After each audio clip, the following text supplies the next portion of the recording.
অর্থ, এবং যখন তাদের কাছে কুরআন পাঠ করা হয় তখন তারা সিজদা করে না।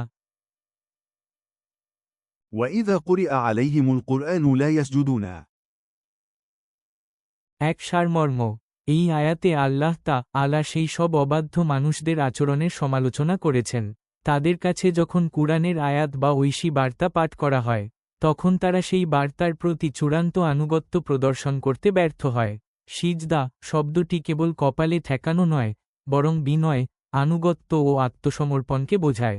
তাদের সিজদা না করা প্রমাণ করে তারা কুরআনের সত্যতা ও কর্তৃত্বকে অস্বীকার করে। এটি তাদের অহংকার ও দাম্ভিকতার বহিঃপ্রকাশ, যা তারা ঐশী বার্তার প্রতি দেখায়। আয়াতটি ঈমানদার ও অস্বীকারীর মৌলিক পার্থক্যের একটি চিত্র তুলে ধরে। যারা কুরআনের বার্তা শোনেও সিজদা করে না, তারা মূলত আল্লাহর আদেশকেই প্রত্যাখ্যান করে। ২ সারাংশ। কুরআন পাঠের পর সিজদা না করাকে এই আয়াতে একটি নিন্দনীয় কাজ হিসেবে চিহ্নিত করা হয়েছে। এটি সেই লোকদের কথা বলছে যারা কুরআনের বাণী শুনেও মনোযোগ দেয় না বা তা গ্রহণ করে না। আল্লাহর মহিমান্বিত কালাম শোনার পরও বিনম্র না হওয়া বা আনুগত্য স্বীকার না করা তাদের ঔদ্ধত্যের প্রতীক।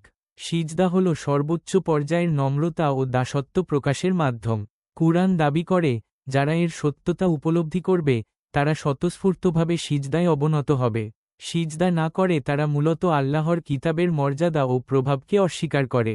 এই আয়াতটি আগের আয়াতগুলির মতো পরকালের অবশ্যম্ভাবিতা অস্বীকারীদের প্রসঙ্গে বলা হয়েছে। সুতরাং কুরআনের আহ্বানে সাড়া না দেওয়া হল পরকালের বিচার থেকে মুখ ফিরিয়ে নেওয়া। ৩ তাৎপর্য। এই আয়াতের তাৎপর্য হল, কুরআন কেবল পড়ার বা শোনার বই নয়, এটি অনুসরণ ও মান্য করার নির্দেশ। কুরআন পাঠের পর সিজদা না করা কেবল একটি ধর্মীয় প্রথা লঙ্ঘন নয়, বরং ঈমানের অভাবকে বোঝায়। সিজদা না করার মাধ্যমে তারা যেন ঘোষণা করে যে তারা আল্লাহর সার্বভৌমত্বকে মানতে প্রস্তুত নয়। এই আয়াতের মাধ্যমে আল্লাহ কুরআনের গভীর প্রভাব ও আধ্যাত্মিক শক্তিকে তুলে ধরেছেন। কুরআনের বার্তা সরাসরি হৃদয়ে আঘাত করার কথা, যা শুনে শরীর ও আত্মা বিনয়ে নত হয়।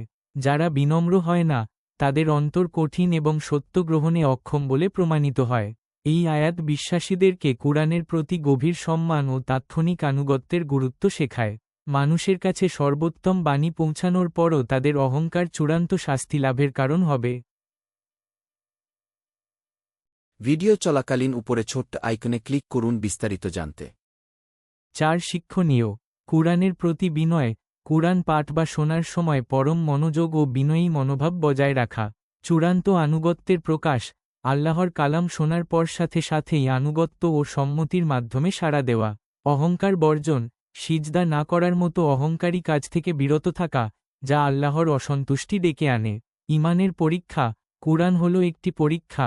যে ব্যক্তি এর আহ্বানে নত হয় তার ঈমান প্রমাণিত হয়। নিয়মিত ইবাদত। কুরআনের শিক্ষা মনে রেখে সালাত ও অন্যান্য ইবাদাতে আন্তরিক ও মনোযোগী হওয়া। কুরআনের ক্ষমতা। কুরআনের বার্তা যে কোনো মানুষের হৃদয় পরিবর্তন করার ক্ষমতা রাখে, এই বিশ্বাস রাখা। অবিশ্বাসীদের চরিত্র। অহংকার ও অবাধ্যতা হল অবিশ্বাসীদের প্রধান বৈশিষ্ট্য, যা সর্বদা বর্জনীয়। আল্লাহর সান্নিধ্য। সিজদার মাধ্যমে আল্লাহর সান্নিধ্য লাভের সুযোগ হাতছাড়া না করা। জনাব ও জনাবা, আশা করি আয়াতের কন্টেন্টগুলো মনোযোগ দিয়ে শুনেছেন। হয়তো আপনার মনে কিছু প্রশ্ন জাগতে পারে, এই আয়াতের বিষয়বস্তু কতটা সঠিক, কতটা গভীর। যদি মনে দ্বিধা বা সংশয় থাকে, তাহলে অবশ্যই একজন আলিমের স্মরণাপন্ন হন, যিনি কুরআন সম্পর্কে সুস্পষ্ট জ্ঞান রাখেন। তার সঙ্গে আলাপ করে বিষয়টি ভালোভাবে বুঝে নিন এবং আমাকে জানাতে ভুলবেন না আমার কন্টেন্টগুলো সত্য কিনা, কিংবা আপনার কোনো প্রশ্ন থাকলে তা জানাতে পারেন। দীর্ঘক্ষণ অপেক্ষা করে এই ভিডিওটি দেখার জন্য আপনাকে আন্তরিক ধন্যবাদ। আবার দেখা হবে ইনশাআল্লাহ। ইউটিউবে চোখ রাখুন কি কুরআন থেকে ইসলাম অনুসন্ধানকে চ্যানেলে।